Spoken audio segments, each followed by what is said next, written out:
episode number 5, and this is our control room. So this is situated at the back of tier 2, as you can see, full view of the stage. So this room's soundproofed, so it's got double layers of glass, and we can shut that off.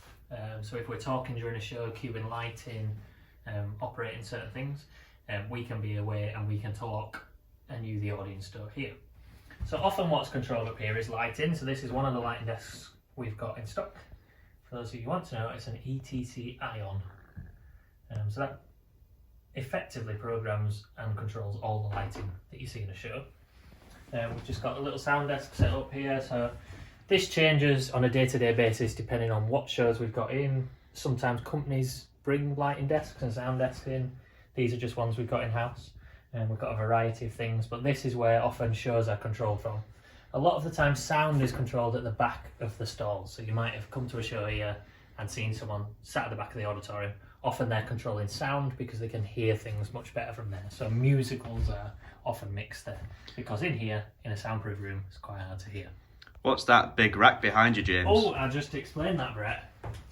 So this is our sound patch bay. So you'll see these little green cables, they're called bantam cables.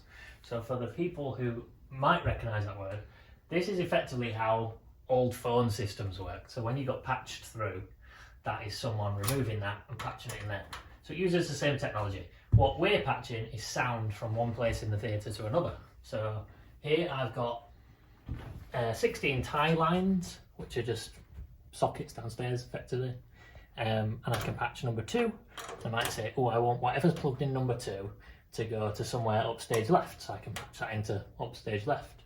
I might want something else to go to somewhere else, or I want some sound from the cellar theatre to come into the main house. We can do all that from here, and it's all through these cables. We've then got what's known as speak-on patching.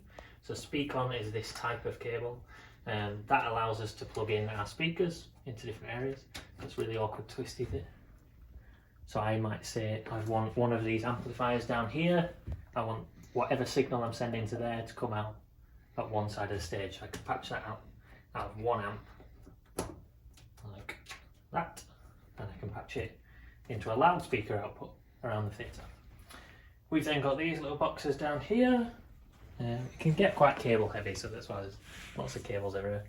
We've got mic lines, so we've got a selection coming from the orchestra pit either side of stage, and we can then plug microphones in down there and get the signal out of this box into the sound desk, which the operator can then mix. So that's our main sound patching. The control room is quite a versatile space, and it's where a lot of shows are controlled from.